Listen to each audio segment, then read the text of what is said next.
5위가 나왔습니다. 이재명 대통령도 있고요. 김용태 비대위원장도 있는데요.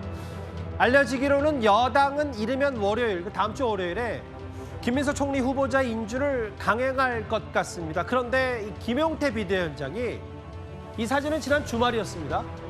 이재명 대통령과 오찬 당시에 김민석 총리 후보자에 대한 문제 제기를 그때도 했다고 전해지죠. 그런데 대통령으로부터 이런 답이 돌아왔다. 김용태 비대위원장의 오늘 목소리 직접 한번 들어보겠습니다. 7가지 정도 좀 제언을 드리고 싶어서 정리를 좀 해왔습니다. 정권마다 되풀이되는 인사청문회 파행을 시정하기 위해서 합리적인 제도와 관행 마련이 시급합니다.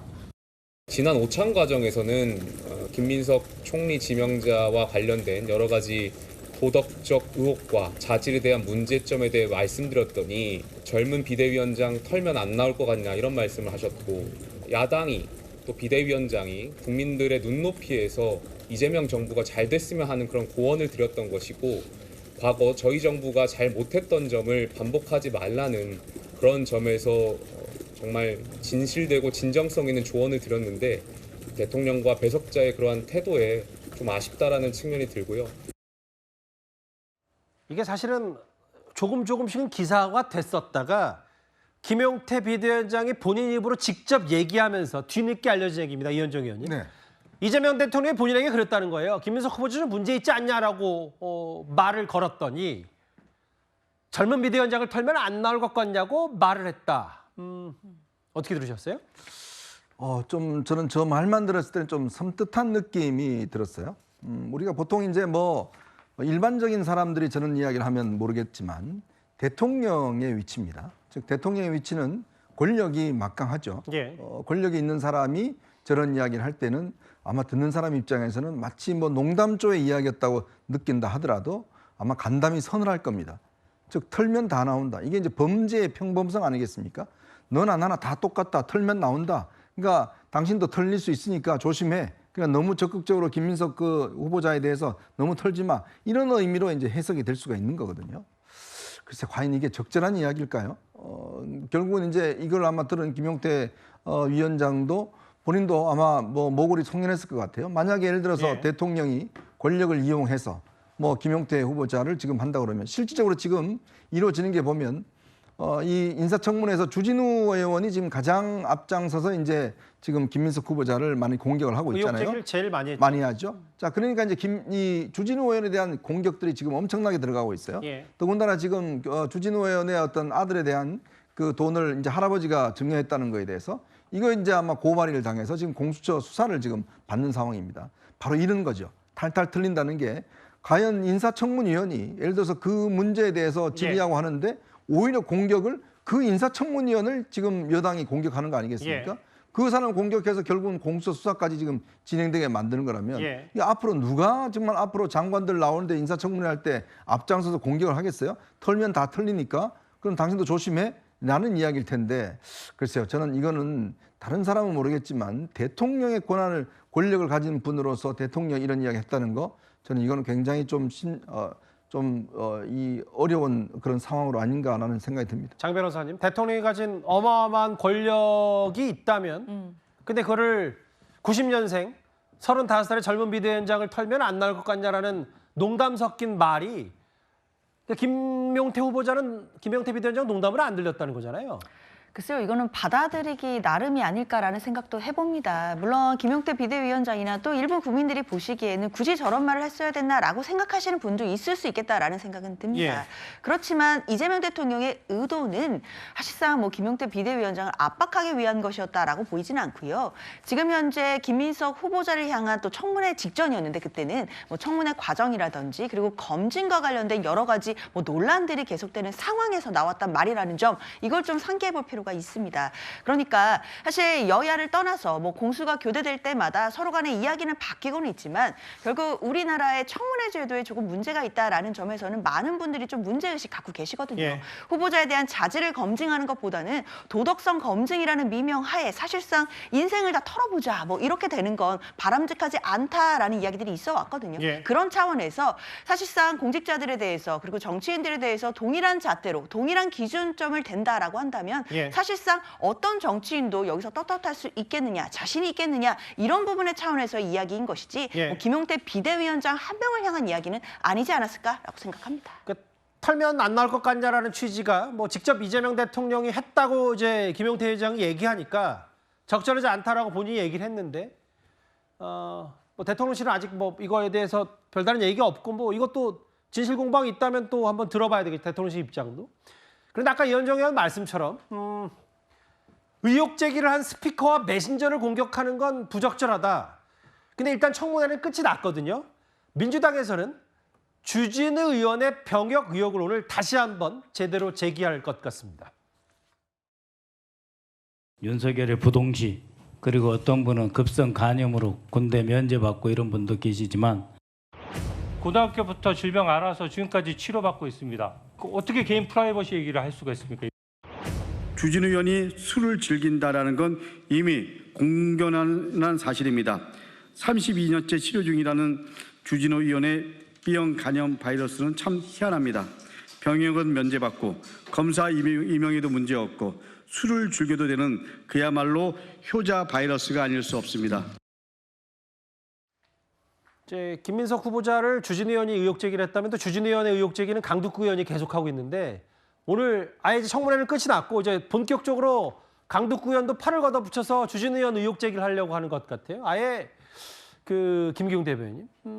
주진우 의원이 나 병무자료 치료자료가 공개할 테니까 김민석 후보자 얘기했더니 아예 강두구 의원 얘기는 지금 술도 즐기는 주진우 의원이 간염이 말이 되냐라면서 오늘부터는 이제 주진우 의원 검증할 모양인 것 같아요. 그러니까 김민석 후보자가 청문회가 끝났지만 그럼에도 불구하고 떳떳하다면 예. 국민을 대상으로 언론을 통해서 충분히 납득을 시킬 수 있습니다. 그렇지만 민주당에서 청문회를 국민의힘이 뭐 도망을 가서 우리는 자료를 공개하고 싶었는데 못했다 이런 식의 궤변을 쏟아내지 않고 있습니다. 예. 그러다 보니까 주진우 의원께서는 본인도 여러 가지 당신들이 의혹 제기하는 부분에 대해서 나도 자료를 공개하겠다. 그러니까 김민석 후보자도 이 정도, 최소한 이 정도는 국민들을 위해서 공개하는 게 최소한의 도리 아니냐 이렇게 말을 했습니다. 그러니까 어떻습니까? 김민석 후보자는 꿀먹은 벙어리가 되고 민주당 의원들이 공개적으로 문제를 제기하고 있습니다. 앞으로 청문회가 있기 전에 청문위원들을 다 청문해야 될 상황이 됐습니다. 기자들도 의혹 제기를 하고 있는데요. 기자들도 다 소위 말해서 이재명 대통령의 말처럼 탈탈 털면 되는 거 아니겠습니까? 제가 볼 때는요. 지극히 잘못된 처사입니다. 사실관계는 제가 볼 때 예. 주진우 의원이 알아서 대처하면 되겠지만 예. 이 본질은 김민석 후보자가 총리로서 자격이 있는지의 여부, 그리고 무엇보다도 객관적인 자료가 없는 상태에서 이 부분에 대해서 본인이 말로 다 소명했는데 예. 말이 아니라 국민들은 어떤 객관적인 자료가 중요하다고 생각하는 겁니다. 사실상 예. 좌표를 찍어서 문제를 제기하는 이런 청문위원을 공격하는 것은 이제까지 청문 역사상 한 번도 없던 새로운 어떤 미증류의 신기원을 민주당이 이룩하고 있다 이렇게 봅니다. 미중류, 뭐 신기원 이런 표현 쓰셨는데 이거 어떠세요? 박성민 소관 생각은 어떠세요? 이제 오늘 본격적으로 또 주진우 의원 의혹 제기를 하는 거예요, 민주당은? 글쎄요, 뭐 일단 일부 의원들께서 제기를 하고 계신 내용이기 때문에 좀 추이를 살펴봐야 되겠다라는 생각은 들고요. 아마 이제 그런 게 좀 의심스럽다라는 생각은 하시는 것 같습니다. 이게 보면 이 병무청에 공개가 되어 있어요. 사실 이 의원들 같은 경우에는 병역 관련해가지고요. 근데 이 공직자 병역사항을 들여다보면 이 주진우 의원이 이제 94년 10월에 첫 신검을 받았을 때는 3급 현역 판정을 받았는데 이제 그 뒤로부터 5개월 뒤에 그러니까 그 다음해인 3월에는 간염을 이유로 면제에 해당하는 사실상 면제에 해당하는 5급 판정을 받게 된 겁니다. 예. 그러니까 일단 5개월 만에 그게 가능한가라는 의문을 사실은 제기하는 것도 있는 것 같고요. 예. 또 한편으로는 이제 급성 간염으로 병역 면제를 받은 게 아니라 당시 그러니까 주진우 의원이 이 5급 판정을 받을 시기에는 급성 간염 같은 경우에는 이제 면제 사유가 되지 않고 그냥 만성 간염일 경우에 이제 면제 사유에 해당한다라는 거거든요. 그렇기 때문에 이게 일단 그 5개월의 시간 이후에 어떻게 그걸 갑자기 바뀔 수 있느냐라는 의혹을 제기하는 것이고 또 동시에 이제 어쨌든 주진우 의원께서 의정 활동을 하시면서 뭐 여러 사람들과 자리가 있지 않겠습니까? 그 자리에서 이제 술을 드신다라는 이야기를 여당 의원께서 알고 계시다 보니 예. 이런 부분들에 대해서 정말 그 정도로 심각한 병이 있다라고 한다면 과연 그런 식습관을 유지할 수 있느냐라는 물음을 제기하고 있는 상황인 것 같습니다. 뭔가 이제 2라운드로 가보려고 하는 여러 정치권의 공방이 있는데 일단 주진우 의원은 뭐 내 거 다 공개할 테니까 김민석 후보자도 이거 자료 하나도 안 내고 증인 하나도 없었던 청문회 말고 내놔라라고 하는데 일단 뭐 김민석 후보자에 대한 인준은 다음 주 월요일에 이루어질 것 같거든요. 그런데 야당에서 이건 거짓 해명이다라고 의혹 제기하는 게 또 하나 추가로 있습니다. 김민석 후보자가 인사청문회에서 뭐라 그랬냐면 그 강모 씨 소유의 오피스텔에 무상으로 거주했던 건 아니냐는 의혹 제기에 김민석 후보자가 뭐라 그랬냐면 본인이 외국에 머물 때 우편물 등을 받기 위해서 주소를 등록했던 곳이라고 해명했거든요. 그런데 이런 사실도 알려졌습니다. 저희가 해외에 있을 때 우편물 수령을 위한 주소였던 것으로 주소지가 여전히 강씨 주소지에 살았던 본인 주민 등록이 있는데도 나 거기 안 살았다고 그리고 나 그때 해외에 있었다고 이렇게 거짓말을 해요. 그런데 그 시기에 한국에 있었고 그다음에 모든 가족들 주소가 다 거기로 돼 있어요. 그래서 물었습니다.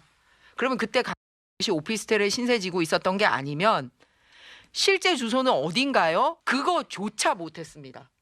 그 주소 아니고 딴 주소를 말로 대는 것조차 못했어요. 그러니까 뭐 여러 취재와 혹은 야당의 얘기는 해외에 있을 때 우편물 수령하는 주소 그 왜 강모 씨 소유의 오피스텔에 전입했냐라고 했더니 그런데 해외에 있지 않고 국내에 있었다라는 얘기. 그 다음 화면을 볼게요.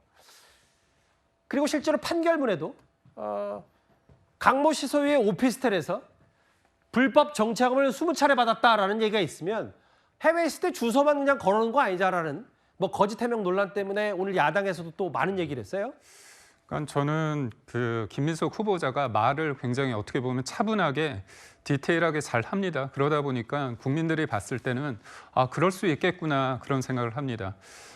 후원회장을 했던 이른바 스폰서 의혹을 받고 있는 강모 씨의 어떤 집에 오피스텔에 거주한 거 아니냐 거기에서 일을 한 게 아니냐 그런 의혹 제기가 있을 수 있는데 어떻게 보면 너무 태연하게 그거는 우편물을 받기 위한 그냥 요식행위였다. 큰 문제 아닌다. 나는 강신성 씨로부터 뭔가 혜택을 받은 게 없다. 이런 답변을 한 겁니다. 강모 씨요. 예. 그렇습니다. 근데 대법원 확정 판결에서 김민석 후보자는 불법 정치자금 혐의로 대법원 유죄 판단을 최종적으로 받았습니다. 거기에 등장하는 분이 강모 씨입니다. 그런데도 불구하고 거기에서 실제로 거주했다, 근무했다 그런 부분이 대법원 확정 판결에 나옵니다. 판결문에. 그런데도 불구하고 청문회 자리에서 야당 의원들이 청문위원들이 지적을 하자 그거는 우편물이다 이렇게 얘기를 하는 거잖아요. 그러니까 결국 어떤 사람이 숫자는 헷갈릴 수 있습니다. 하지만 몸이 어디에 가고 그게 하루 이틀도 아니고 장기간 거기에서 근무하고 거주하고 그랬다는 것들은 대법원 확정 판결에 있는데도 불구하고 이거를 거짓말을 했다는 거. 사실 돈 문제 관련해서 아들 문제 관련해서 아빠 찬스 여러 가지 문제가 있지만 가장 문제는 다른 것도 아니고 청문회장 국민들이 공직자의 어떤 도덕성을 판단할 그 청문회 자리에서 이렇게 거짓말을 했다는 이 자체 하나만으로도 석고대죄하고 저는 사퇴해야 된다. 거짓말로 드러났으니까 사퇴해야 된다. 그 장 변호사님. 뭐 주진우 의원과의 공방까지는 모르겠고 어쨌든 증인도 없고 자료도 없었기 때문에 저런 정황들이 드러났으면 김민석 후보자가 어쨌든 뭐 본인이 청문회 다 끝나고 국민 눈높이에 못 맞힌 대목은 송구하다라는 했으면 저거는 추가로 좀 소명을 해야 되는 거 아닙니까? 국내에 없었다, 해외에 있었으니까 주소 걸어둔 게 아니라 국내에 있었다면 이건 추가로 설명을 좀 김민석 후보자 해야 되는 건 아닌가요? 글쎄요, 뭐 후보자가 이 부분에 대해서 어떻게 판단할지 그리고 입장이 나올지는 좀 지켜봐야 될 것 같다라는 생각은 드는데요. 저는 일단 만약에 이 얘기가 사실이다라고 하더라도 김민석 후보자가 거짓말을 할 고의가 있었는지 이 부분에 의문이 남습니다. 지금 국민의힘 측에서 주장하는 것처럼 이 내용들이 판결문에 다 담겨 있고 팩트 체크가 가능하다라는 것이라면 김민석 후보자가 사실상 이런 이야기를 청문회에서 해도 결국 판결문이나 이런 부분을 통해서 사실이 드러나게 될 일인데 굳이 이런 이야기를 했을 필요가 없겠다라는 생각도 들거든요. 그래서 김민석 후보자 입장에서는 아마 국민의힘이 주장하는 내용이 사실이라고 전제를 하더라도 이 부분에 대해서 뭐 허위로 말하고자 할 고의는 없었다라고 보이고요. 예. 관련해서 아마 오래된 일이기 때문에 2007년, 2008년 이 정도의 일이기 때문에 예. 아마 가볍게 생각하고 관련된 부분을 좀 착오해서 얘기를 했을 가능성도 있다라고 생각이 들거든요. 분명히 해외에서 유학했던 경험도 있고 그리고 그때는 또 주소지를 우편물을 받을 만한 장소가 필요하다라는 부분들은 또 명확한 부분들이 있기 때문에 그런 부분에서 착오가 있었을지는 모르겠지만 저는 국민의힘이 주장하는 이 내용들도 아마 후보자 본인이 아마 확인을 해보지 않을까라는 생각도 듭니다. 근데 판결문에 버젓이 나와 있고 예. 자, 청문회를 준비하면서 본인이 이걸 안 살펴봤을까요? 당연히 살펴보겠죠. 가장 중요한 핵심적인 이슈 아니겠습니까? 후원자 강모 씨 관련해서. 네, 그리고 또 이 배추 펀드라는 이 문제가 있잖아요. 그것도 판결문에는 전혀 다르게 나와 있어요. 그러니까 한두 가지가 아니라 지금 판결문에 버젓이 나와 있는 것을 예. 가장 중요하게 이 인사청문회 쟁점이 될 만한 내용입니다. 예. 자, 근데 그 당사자가 그 판결문 안 읽어보고 나온다고요? 자기 판결문을? 뻔히 그냥 3심까지 다 했을 거 아니겠습니까? 알겠습니다. 근데 그걸 착각했다고요? 몰랐다고? 그리고 어떻게 해명이 됩니까? 일단은 다음 주 월요일에 아마 이르면 30일에 이제 민주당은 인준 절차를 밟을 수도 있으니까 여전히 정치권의 뜨거운 감자 인물은 김민석 후보자입니다.